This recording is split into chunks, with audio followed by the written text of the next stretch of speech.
So today I'm going to be talking about how to make the most unsexy money you'll ever want, which is getting your emails out of spam and promo into the primary tab. And that's because a lot of people just don't think emails are relevant still, which is like the stupidest thing I've ever heard.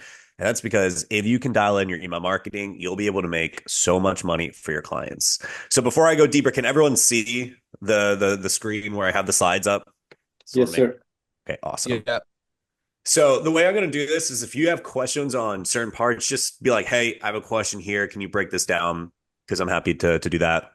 And just to be very clear, like a lot of this is also technical, and I believe that you can't like grow in something you're not tracking. So I'm going to show you exactly like how to make sure your foundation is set up the right way the first time, because it doesn't matter what are the strategies I show you down the road, that if your what I'm calling email IDs are not set up appropriately, it's not going to work for you. But we'll go into detail on how to do that. So first and foremost, if anyone ever tells you, if your client ever tells you email marketing is dead, it's the stupidest thing in the world, because there is over 2 billion registered email accounts, and that over 50% of people in the United States use Gmail. And so that's why understanding how to use Gmail's algorithm to be successful is what's so key. Now, there are still people that use Yahoo and Outlook, depending on the demographic that you are going for. If you tend to be going for someone that's older, they're probably on Yahoo. If you tend to be going after more like corporate, they might have an Outlook account, but Gmail is the predominant one, and most people are opting in to buy like an info product or for e-commerce. Like Gmail is gonna be the one you need to play with, which means you need to know how to work within their rules, and that's a lot what I'm going to break down. The strategy still applied to the other platforms, but again, Gmail is the most important one you need to understand. So I'm sure that you saw the promotion tab because I heard Jay say that this was been an issue for some people. So the promotion tab was created a few years ago because Gmail wanted to start separating emails that were promoting things and put them in that tab. Now, the problem is that tab on average only gets clicked on 19.2% of the time. That's not your open rate. That's how often that tab gets clicked on. Then the person needs to scroll through all the other emails just to find yours. So understanding how to go from promo to primary is a lot we're going to talk about here. And if you're in spam, I'm also going to show you how to get out of spam. But usually if you're in spam, it's a lot of a technical errors and also poor email habits for a long period of time. It's still fixable, but it's a longer road. And I have to be very clear with all this. This is something that you need to, it's not just set up one time and forget, it's understanding a skill set, because you need to understand why it happened and what to constantly check on it to make sure you are landing in the right inbox later on. Because when you start simulating where emails are being sent and where they're landing, and what I mean by that is you guys have probably opted into your own email list and have seen your emails in one inbox or another inbox. That's just what your inbox is reacting to that one test. That's not an overall gauge of what's happening. So there's certain tools I'm going to show you that can simulate mass sends to certain accounts to see where you're landing. But what the nice thing is, when you understand how to get it out of there, you'll understand what you constantly need to hit on your KPIs each week with your emails to ensure that your open rates stay as high and your click-through rates and your sales. And I'm going to break this all down for you. If you are in the spam folder, the first thing you need to look at is your domain trashed? And I'm going to show you how to check that, as well as is your email ID set up, and have you been punished by your email service provider by being put in a poor sending pool? So let's start with the last point about burning your IP. So being in a poor sending pool. Let's say you all use like high level, active campaign, HubSpot, doesn't matter, any of the big ones. They group you based upon your sending behavior. So if you are abiding by poor email habits, they're going to put you with other people that are also doing that. So then from the beginning, you're already at a disadvantage. If you are a good email sender and you're following the rules, then you're going to be put in a higher sending pool. So it's overall going to help your open rates go up because you're going to be grouped with other people that do that. Now there's workarounds, and I'll explain all this, where you can get a dedicated IP, which will cost you more money, but that means you're not being punished or rewarded by anyone else around you. It's only simply what your email habits are doing. Now, there are also tactics, which I'll show you in a little bit, that you can negotiate with your email service provider to increase your sending pool. Think of it like trying to, negotiate your credit score to go up. You have to show a history, though, of being a good email sender on their platform and then say, hey, look, I've improved since I used to fuck up. Can you put me with a higher sending pool? But again, don't worry, I'll walk you through all that. So let me just go. We had this same problem ourselves. This is how we figured it out. We started out years ago strictly just a email copywriting agency. We had an email list of about 43,000. We thought we were the absolute shit because we were getting open rates around 20% with a click-through rate around 2%. But we started to notice that our open rates dropped. Sorry, our open rates were higher than that. Noticed our open rates dropped as low as 20%. But we were able to get them out of spam and promo into the primary tab, and they jumped to 57.7% at the peak. And so we nearly 3x our ability to mail to our list by figuring out how to get out of the promo tab into the primary tab. And that's what I'm going to break down right now. So we're going to start with the 3 pillars of email deliverability. So it's your email IDs, your engagement, and your trigger testing. And so the email IDs is the most boring part of this entire process, but it's the most important part.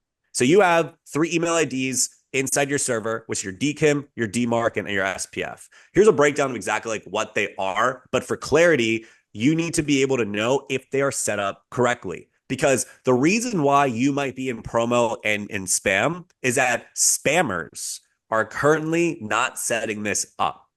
So in February 2024, I don't know if you saw the whole Gmail crackdown. Gmail got so strict that if these are not set up perfectly, this could be a huge factor in determining where your emails are landing, which is why I'm about to show you to make sure that you have yours set up correctly. But this is the first place I would check if you're in promo or spam. So here's some testing tools. These are all free testing tools. This is the first one, MX Toolbox. And I can drop these the slide deck so you don't have to get the domain right now. But I love this tool a lot. What this does, it gives me a gauge of how healthy my domain is. So this was a former client of ours that we helped scale up on the e-com side. They're a jewelry company. And so what you do is you can take your domain right now, and I'm happy to walk anyone through theirs whenever they want. But you go here, you go to email health, you drop it in here, and you click check email health. What it's going to do, it's going to run a report. If you have glaring red, you're in trouble. If you have warnings, you know, things to fix, but this is the first thing to identify. So when we took over this account the first time, again, we worked with them like over a year ago. They had multiple red errors, which meant their DMARC, DKIM, and SPF were not set up. And this is how we knew we had to tackle this first, which immediately got the bump in their open rates. If you have yellow errors, you still need to get these fixed. Now, you need to go where your website's hosted. It could be like GoDaddy, Squarespace, wherever it is. And you have to go in, you have to make sure that these are set up appropriately. Now, word of caution, you need to not email for 24 hours as you're authenticating this. Because if you email as you go to fix this, and then what happens is it's not actually registered anymore by the email service provider, which means it's seeing as you don't have it in place, which means they're going to view you as a spammer. And if you're sending a lot of emails that day, there's a high likelihood your emails will go in spam and your domain will tank, which I'll show you what that means specifically in a second. What the fuck's an SPF record? Yeah, so it ensures your sending mail server is authorized to originate mail from the email sender's domain. Think of it like the easiest way to identify this is like you have an ID, you're trying to get into like trying to board a plane. Like it doesn't matter if you say you are the person that you are. They need to see an ID that matches who you are. Email service providers is the exact same way. They need to see that you actually are the person that you are before they'll let your email into their inbox. Because on their end, they don't want bad actors in their inbox. They want you, the person that signed up for Gmail, to view Gmail as a safe place for you to communicate with your friends. But if they let spammers through, you, the user of Gmail, can get pissed off and no longer use Gmail and go to a competitor. That's why it's so important. You need to have these 3 things set up. Dude, look at Chris's photo in the chat. He doesn't have an SPF record and he's on 2 blacklists. What's a black? Yeah, so we're gonna get to that in a second. So blacklist means you did some shit to fuck up, but you can hit them up to get off of it. And I'll show you some other ways you can also get off of it. So for context, Chris, your SPF, like I said, you got to get that fixed. Just go into your DNS record. You'll see, like, it's very easy to Google, like, what is my SPF in your DNS record, and then go into where your website's hosted to ensure, like, it's set up appropriately. But I cannot stress this enough. do not email for 24 hours as you fix this, because otherwise you could fuck up everything. We did that for a client one time. This is before we knew what we were doing, and it just caused the biggest shitstorm. And I will never live through that again. I was like, fuck this, I'm done with that. Okay, thanks, man. Yeah. For blacklist stuff, if you go under more info, and also you can Google the blacklist, they usually give you instruction on how to get off of it. Glock app. So Glock app is another free testing tool. I really like Glock app. You can also, I mean, I recommend paying for it too, because there's really good data it gives you.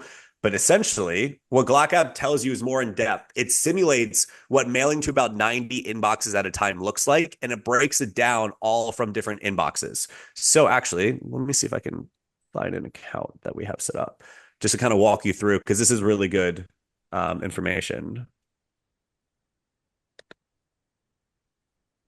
Where'd it go? This is what happened when I had my computer just crash a second ago. I had to refine all my stuff.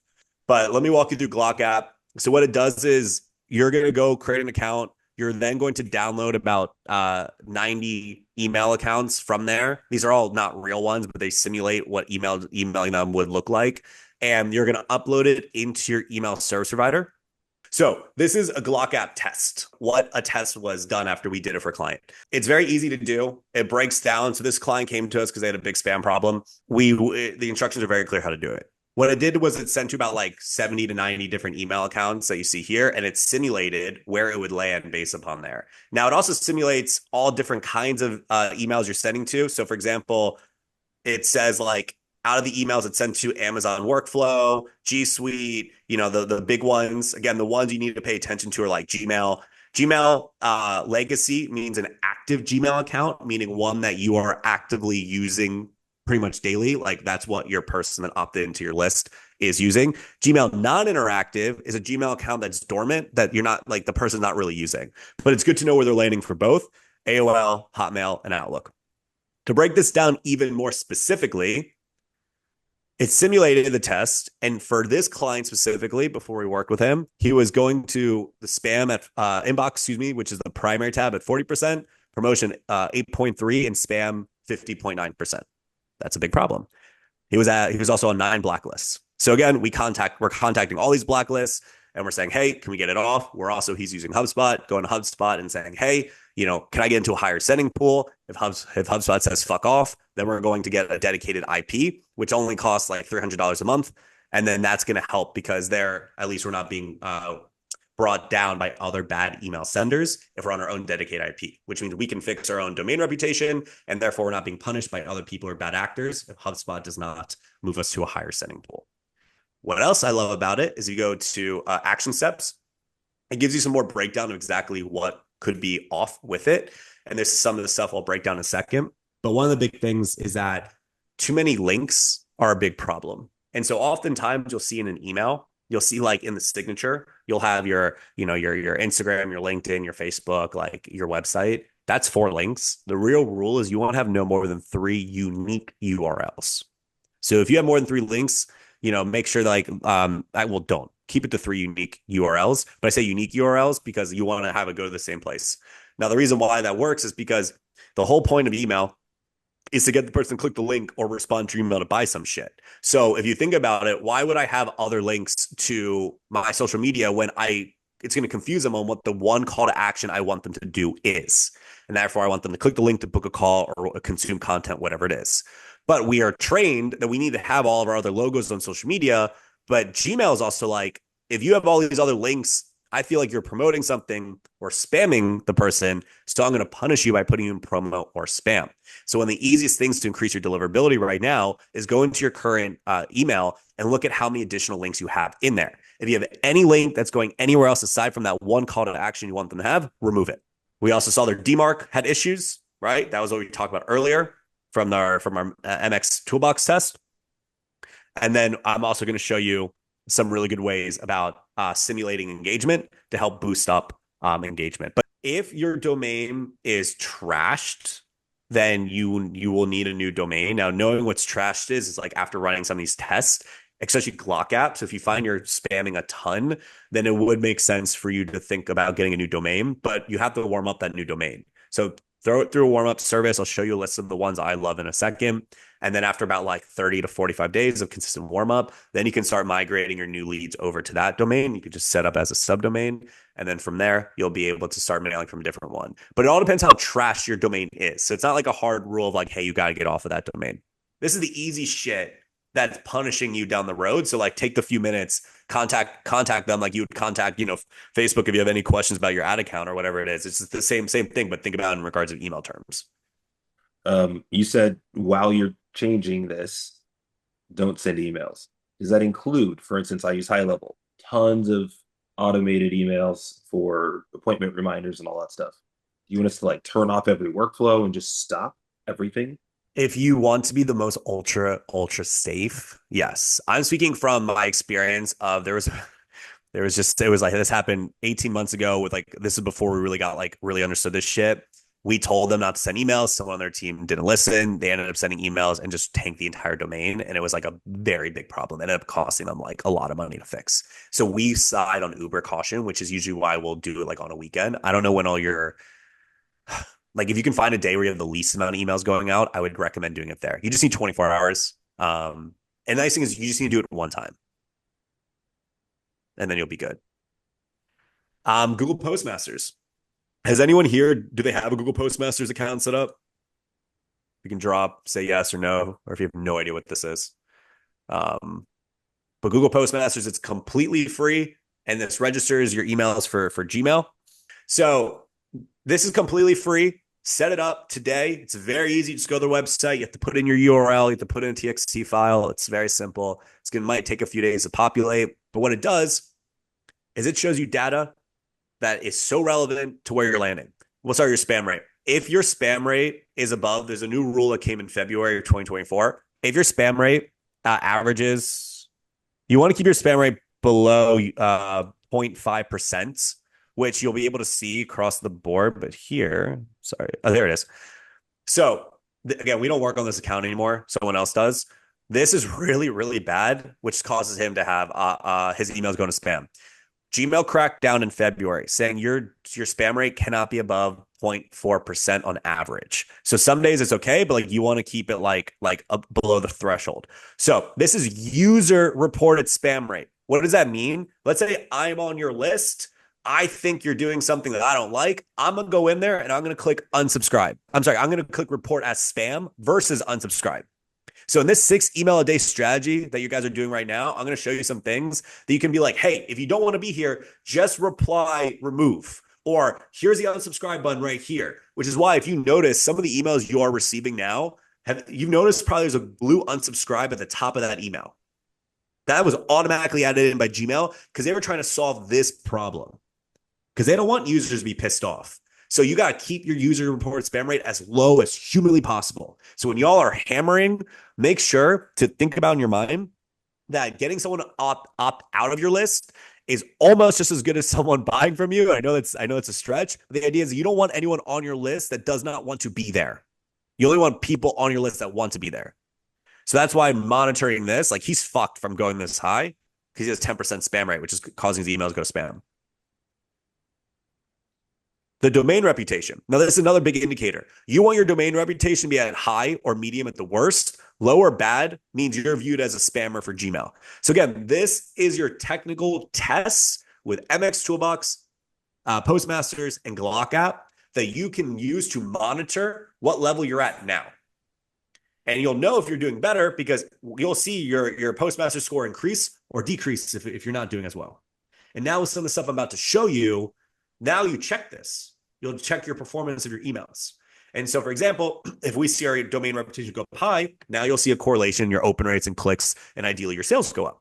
If you see your open rates drop, it's probably because your domain reputation dropped and you had a high user reported spam rate. Hey, what's the time frame for that 0.4% spam rate average from Google? Is it like 30 days, 90 days, a year? Do you know?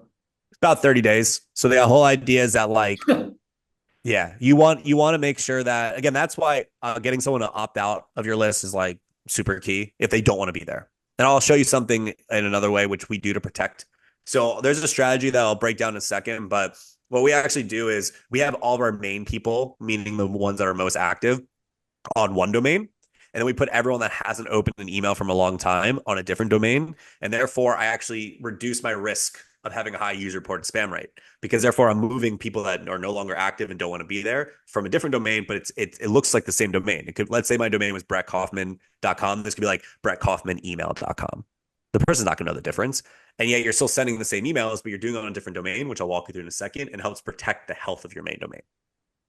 Dope. All right. Now we can get into the fun stuff. So last thing I'll talk about is a dedicated IP. This is something to explore if you found after through your tests that your emails, or your domain is in poor shape and your emails are going to spam.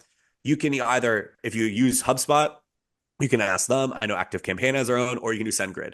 It's going to cost you some extra money, but what this will do is this will put you in more control of your own IP reputation versus you being grouped into other people that are bad senders. Because if you're a bad sender, your ESP, your email service provider, is treating you as a bad sender, and they're punishing you for that. So you can pay to be on your own dedicated IP, because when you become a good Apple, they're going to put you in a higher sending pool. One of the first things we do with the client as soon as we take them on is we add more warm up. So Snovio is one I love. Instantly.ai. There's a ton out there that you know, but I constantly have a warm up going all the time, and I just make sure that the replies, the person whoever's managing the email account, let's say it's not me, is just going to different tabs so no one's confused that it's like a real or fake person, right? But the idea is that why this is good is because just like you're doing cold emails, the whole idea of doing a warm up is because you're getting replies back. And replies back means that Gmail thinks you're actually like a real account and you're not going to spam. The same thing happens on your inbound list. So that's why I always have an email warm up series running. The first and most important thing you need to master when it comes to your emails is your engagement. Think of your emails like Gmail as a social media platform. Just like Instagram or TikTok, the more engagement you get, the higher likelihood you're going to land in the main inbox, which is why it's imperative that you get as many replies as humanly possible, as fast as possible. So I'm going to show you something specific for the hammering strategy that we're all running now. But one of my favorite ones is the 7-word email. Do you still need help with that? Because you'll get people saying yes, no, whatever it is. But think in your mind for your industry, because I know we're in a bunch of different industries, what is an easy yes or no or open-ended question you know will get a lot of replies back, and sprinkle those in to the emails you send out. So let's say you're sending out broadcast emails and you're sending 3 emails a week. That make sure that at least one of them is a reply one. In your automation, which I'm about to show you now for like the hammering strategy, you got to get replies as early and as often as possible. Because the fact that y'all are sending so many emails so fast in that strategy, it's imperative you get as many replies from the beginning as humanly possible. So that's why I love the instant email. It's something that I have morphed for my clients, and feel free to swipe it and steal it. But within 5 minutes of someone entering my list, I'm sending them the instant email, which the subject line is like, hey, name, did you get this? And this was for one of our clients as a supplement mastermind. And it's very simple. Like, hey, I have one small favor to ask. Can you hit reply real quick and let me know that you received the email? Now, in your case, why this works is because we want them to reply, right? We want that reply more than anything else. And then here you can kind of customize it to, let's say if you wanted them to answer you something specific, but we have like, if you want, tell me your number one roadblock with your supplement business, we read every answer. Why this is good for us is because when someone replies to this, now I have the salesperson just follow up with that person, right? We already know that their issue is X with their business. It's great to start engaging conversation. And then I'm very clear on why I do this. It just takes a few seconds to do now. And frankly, it also helps with email deliverability, so you'll never miss my best info. I'm very direct on why I'm doing this. I'm like, hey, the email spam filters is the highest it's ever been. I need your help to make sure you get my emails because you opted into my emails. So I want to make sure you get my information. Sounds like a fair trade. Now, I like to also add the ethical bribe. And now I know this all varies based on people's industries, but the ethical bribe is you can say, reply back and I'll give you X. Could be a training. It could be like, Nick, I know you have a bunch of e-com stores. So it could be like, a discount, however you want to phrase, or a bonus bundle, whatever it is. We did that a ton with e-com stores we used to manage on this specific side. But just think about in your industry, what you could give away as a really good bonus that can get the person to reply. Because again, the success of your hammer strategy is going to come down to getting engagement as fast and humanly as possible. And engagement, which we're going to show you in a second, is clicks or replies, but replies weigh more to Gmail than clicks. Because Gmail's primary tab was created to view it as a platform where people communicate with their friends. They want people to use the primary tab to email their friends just like you would text your friend. Therefore, they're only letting messages through that feel like it's a conversation. I feel like the person's actually communicating with someone to get somewhere versus like buy my shit, where a lot of marketers fuck up. So this is really fun for you to think through on how to gauge and generate more replies. Now, I like to send the cleanup email. So the cleanup email, especially in the hammer strategy, this again, we were talking about earlier about getting people to opt out if they don't want to be here. So this was for an e-com, technically it was a Photoshop business. I guess it was like info product e-com store combination. But you guys can implement this as like the 6 email in the hammer strategy as an example, like after that, like really intense automation. And the subject line is like, are you still interested in hearing from us? And we have, hey, name, it's time for the spring cleaning here at the company. We're starting with our subscriber list. This is about streamlining our email list, about making sure you receive content that you want. Our team is committed to crafting emails that both inspire and ignite your creativity. If you're keen to continue this adventure with us, here's a sneak peek of what's in store. And we just talk about like, if you're going to stay on the list, here's what to expect. Simply reply back yes if you want to stay. If you don't want to stay, if I don't hear from you, I'm going to assume you don't want to be here, and I'll gradually start removing you off the list. No hard feelings. And then again, I remind them, just reply yes if you want to remain on our list. Why is this good? Because the people that are replying, I know that they're engaged. I know they want to be there. And again, I pass them off to the sales team. If it's an e-com store, it's just very easy. Just like send them a link to the store to buy more. But again, I'm generating replies. I mean, I'm sure you can see the theme here. What's going to get you out of spam after fixing your email IDs is getting as many, and out of promo is getting as many replies as fast and humanly as possible. Like I said a second ago, the first 24 hours is critical to your engagement for Gmail. And so you need to get replies and clicks as much as possible. So if you have one of the things I love doing, this again was for an e-com store that we were working with, is a high click engagement email. So if you have really good content, this one is talking about jewelry specifically. And the subject line is like, is your jewelry waterproof? And we know that our people really cared about that. And so we wrote an email just talking about like how to, like, here's how to actually test if your jewelry is waterproof. And it was a link to a page. And on the page, we had the content around if your email is, if your jewelry is waterproof. And underneath, we had like the link for them to buy it. So think about through whatever the top objections your person's having before buying from you, whether it's coaching, SaaS, doesn't matter what it is. And then write an email that's like a high, what we call a click engagement email, which is like teasing them like, hey, do you have this question? Here's what happens if you don't get this question solved. Like this could be a big problem. Here's the answer to your question. Click here. And then they go to the page. They get the answer to the question. Make sure you actually answer the question. That's the most critical part. And then underneath, you can have like click a link to book a call or whatever your call to action is, depending on what your business is. And it works really well because, again, the second most important thing is clicks. So we just talked about replies is the number one thing. Clicks is the second thing. Now we're moving on to trigger actions. So Gmail reads your email literally. And so if you are going to promo and spam, it's because they're thinking you're either spamming or promoting things. So therefore, you can do things to work around it. So common trigger words that are causing you to be in promo and spam could be like free, buy now, sale, act now, discount, offer, investment. And the fix, to get creative with your testing. Now, these are not hard and fast rules. They all vary based on your behavior. But again, what I just showed you, those previous two things about replies and clicks, will outweigh anything I'm going to show you on the testing side. So if you can figure out ways to get the most replies and clicks, you can say whatever you want in your emails, basically. But that's why you want to figure out the right way to get the person engaged, because Gmail wants you to have a back and forth conversation with the person. That's how you stay in the primary tab. So one of the first things I do when I do look at a client's account is seeing their kind of automations they have in place right now. And so one of the big things is images. If you have images that are too large, it's actually too heavy. I'm not talking like large on the screen. I'm talking about like it's just too heavy for Gmail to send. So what you want to do is, there's a great website that's completely free called TinyPNG. It compresses the image. It doesn't actually change what it looks like inside the email, but it helps reduce it, the send for Gmail, and it makes it Gmail have a higher likelihood of you landing in the primary tab. Because it actually costs Gmail more money to send an email that has a lot of images in it. So you can still use GIFs, because I knew that was a question I had when I first heard this, but you just need to compress the GIF. And again, it's not going to shrink it. It's not going to look smaller on the page. It's just going to make it easier to send based on the size of the image. And so again, the website's TinyPNG. tiny.jpg, excuse me. There's PNG and .jpg. Both are the same, or different websites, but same feature. We just talked about this.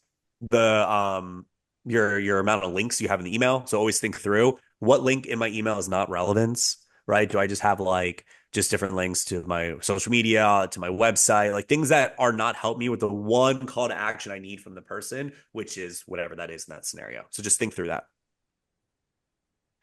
And then this is a good way of like I said, like opting into your own list to see where your emails are landing. But if you constantly using the Glock app method, you're going to be able to see what's going on. Now, here's some of my favorite advanced shit that we roll out to clients once they have the fundamentals in place. I make sure that depending on how aggressive I want to be, I don't like emailing people that haven't opened an email from me in 30 days. And what I mean by that is that I will put my most active people on one domain, and then I'll spin up another domain for like 31-day openers to like 90-day openers if I want, or even more, let's say, depending on how large my list is. And I'll spin up a subdomain, very similar name as that one, and I will warm it up. And then I will only email those people that have not opened past 30 days on this other domain. Why does this work? The person receiving the email has no idea that it's different. They also really don't care that it's different because you're sending the exact same emails. But why is this good for you? Because if you mail inactive people, Gmail is like, this person's not engaging with you, they're not opening your emails, I'm going to punish you and make sure you actually don't go through. You'll be in promo or spam. Because again, this person wasn't hear from you. Gmail's job is to protect their users, not protect you. So therefore, if you're only mailing people that care to open your emails and reply to your emails and click on your emails from one domain, your open rates will go up. And now you can still mail everyone else from a different domain, because in reality, it doesn't really matter what happens with that domain, because these people, if they open it, phenomenal, you'll just move them to the main domain. If they don't open it, you didn't lose anything because they weren't opening your emails anyways. Does that make sense? I just want to make sure that's clear, because it's a little bit more advanced on the technical side and how to set up on the domains. But this is very powerful if you do it the right way. Cool. And if it doesn't make sense at any point down the road, shoot me a message. I'm always happy to walk you through it. Before I jump real quick in the Q&A, I just want to show you an example of someone who had the exact same problem. So we work with this trading company. They had $9,800 coaching program. Open rates are as low as 20 to 25%. They dropped as low as 8.53%. We ended up implementing literally everything that I just broke down for you. And they ended up going from about 20% to 40% as their average open rate. And their click rate jumped up by 200%. And their lowest performing email went from 8.5% to 25.15%, which added over 100K in new revenue for them. And also we engaged so many former dead buyers who were not emailing in the past, who were not opening an email in the past because of that advanced domain split strategy I just showed you. And now we have a pool of people that we just email constantly with more aggressive offers. Just be like, hey, you haven't opened an email in 31 days. You probably don't know who I am anyways, or forgot like why you're on this list. So we're just really aggressive with them. And anyone that opens up here, either they'll buy from that list and they get moved to my main domain, or they'll open and I'll just move them to my main domain in a re-engagement sequence of like, welcome back to my world. But I get to test super aggressive offers, which is actually great for upcoming Black Friday on this list first, knowing that it doesn't matter if I get nothing from it because I don't lose anything from it because these people aren't opening an email from me anyways. And then I get to move anyone that does open to my main domain, which is super powerful. We have the same thing here too with the Nikon store. They only had a small list of 12,000. Their open rates were in spam, dropped to the lowest 10.89%, click-through rate 0.46. Now their open rates from 10.89 to 43.34. And to be more specific, before they had about 1,300 opens per email. Now they're as high as 5,200 opens per email. And this resulted in the click-through rate of 0.47 to now jump to 2.18, and their average revenue from 25K to 86K a month. So it's like, when you understand, are your email IDs set up the right way? And then are you getting a lot of replies and clicks?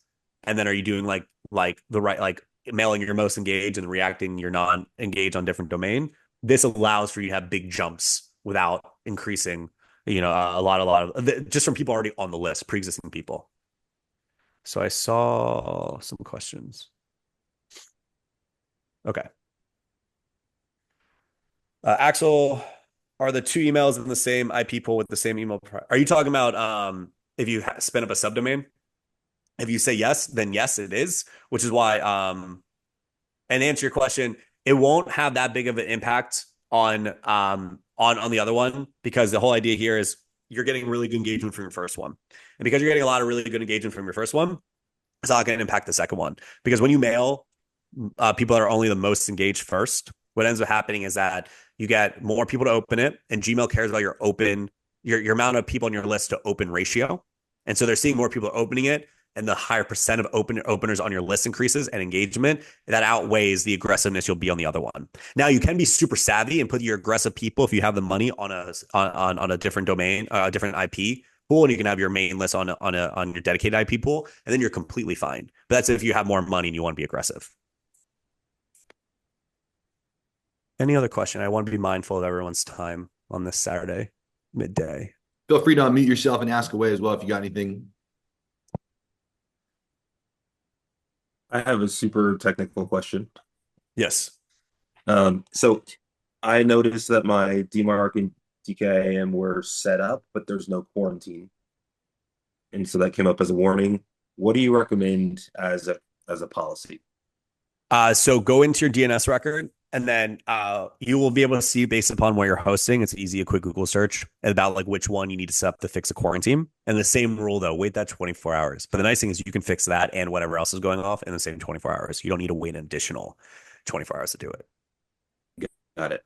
And then for the SPF record, I found an SPF tool that'll generate the record, but it's asking for two different things, an IPv4 and an IPv6 host name.